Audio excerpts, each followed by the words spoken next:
In the comparable elections 4 years ago, the British National Party fielded 450 candidates. This time round, they're only putting up around 100. The British Democratic Party, which hoped to replace them, is fielding only 3. What's happened? Is it something to do with a strong showing of UKIP in the Eastleigh by-election the other day? Or has something changed inside the extreme right? One for Chris Mason. 2009 and the BNP make a breakthrough on a scale it had never achieved before. Its leader Nick Griffin won 1 of 2 seats for the party in the European Parliament. Add to that an earlier huge leap forward in East London, winning 12 seats on Barking and Dagenham Council and becoming the official opposition.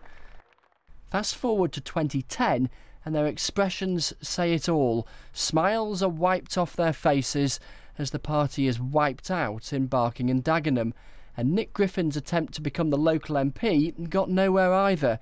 He was comfortably beaten by Labour. The party's only other MEP, Andrew Bronze, here on the right, then gave up on the BNP last year. The ebb and flow of the party's membership numbers illustrate that spike in its popularity in 2009. They peaked at more than 12,500. Yes, only a very modest football stadium's worth, but since then, they've almost halved. At the high point in sort of 2007 through to about 2009, the BNP were picking up around 250,000 votes in local elections. Obviously, they picked up considerably more in the European Parliament elections when they got over 800,000 votes and 2 seats. Since then, we've seen a decline, a very steep decline, both in the number of votes they're getting, but also, very importantly, in the number of candidates that they're actually in a position to field. The BNP said it didn't want to come on to Newsnight tonight, but in a statement, the party said it had made a deliberate decision to focus its efforts on a smaller number of seats. An official also pointed out it had received a £200,000 donation recently from a member in his will, and that had restored the party's finances. But why is the BNP struggling? In the statement, they said it was because of the rise of the UK Independence Party. They are, in a sense, hoovering up a lot of the BNP's support, but UKIP are also in a better position because, not coming from a sort of fascist or racist or violent tradition, they are excluded, as it were, from mainstream political debate. Now, Nigel Farage and his colleagues are accepted as a part of mainstream politics in a way that Nick Griffin and the BNP never could be. There has also been a splintering of groups and parties on the far right. The English Defence League has become a noisy fixture in town centres at its regular demonstrations. There is also the British Democratic Party, Britain First and Patria, amongst others. The League's leader, Tommy Robinson, sees his outfit as a protest group that's hoovered up working class support across the political spectrum and has his own take on the fortunes of the BNP. I think when you're drowning, you clutch at straws, and towns and cities across this country have been drowning for a long time, and a lot of people clutch at straws, and that straw was the BNP, because there's been a feeling in all the towns and cities like Luton where people are fed up. People are fed up and disillusioned with politics, to be honest. There is a bigger question too about the relative performance of the far right as a whole in the UK compared to elsewhere in Europe. Take the Le Pen dynasty in France, father Jean-Marie, daughter Marine. The BNP, even at its height, was little more than a barely relevant footnote. And yet the Front National is a serious force in French presidential elections. And there are plenty of other groups on the far right elsewhere in Europe, vociferous, controversial and more successful than the BNP. But both here and there, with economies flatlining, the appeal of parties seen as detached from the mainstream, whoever they are, is likely to continue.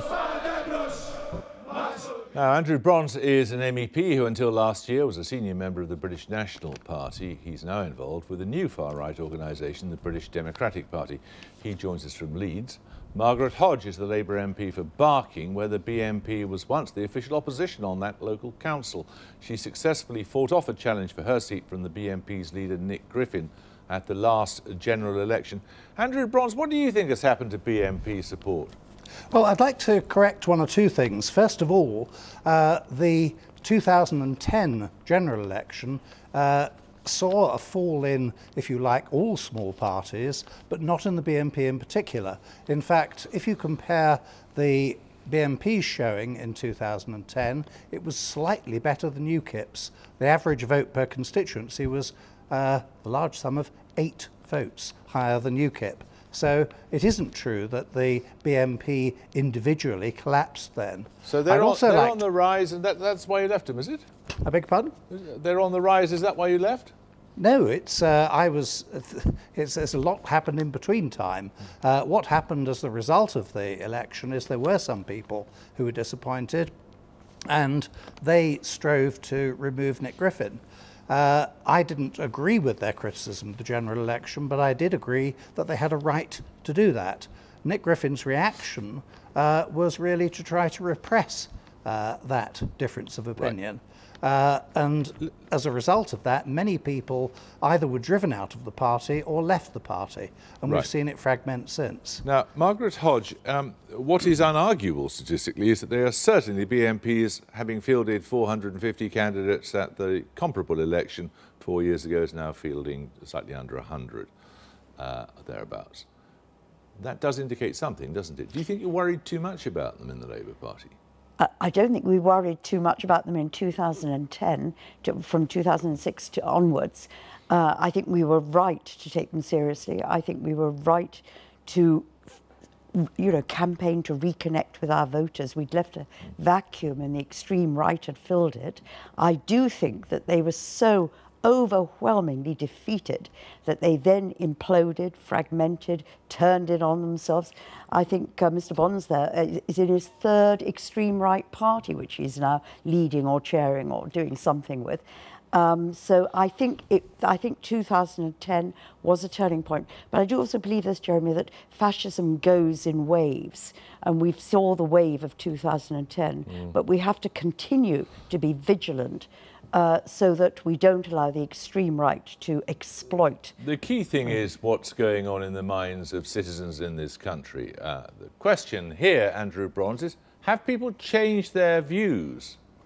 Oh, I'd like to correct something, first of all. Margaret Hodge is talking about fascism.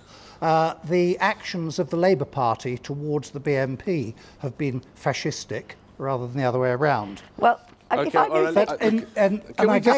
to get to a point instead of you endlessly interrupting to what you claim is correct things. Let's just engage with this question. As far as you're aware, have the minds of former BNP supporters changed on substantive issues or not? No, you're really talking about two different groups of people. Those who are members, and the party's certainly lost probably about 80, 85, 90% of its membership.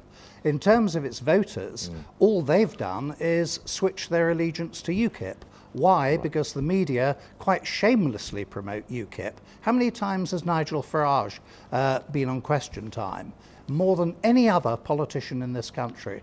Well, I think one thing that did for Nick Griffin was actually going on Question Time before 2010. But it wasn't Question Time he went on. So, it was Question Time he went on. No, it was a different version just of before Question 2010. Can I just say two things? I think we engaged with the BNP democratically, exposed their real true beliefs, the fact they don't believe the Holocaust ever happened, their very fascist beliefs. Come on, let's have a little modesty here. Why don't you engage with his point, which is that people who previously might have supported a far-right party like the BNP are now being taken up with UKIP? Well, and I was going to say the second point is I think many of the reasons that people voted for the BNP or were attracted to the BNP pre-2010 were that the mainstream parties had not really connected with people around issues of their concern, whether it was issues around migration or whether it was issues around access to social housing, all these important issues. That's what the BNP exploited.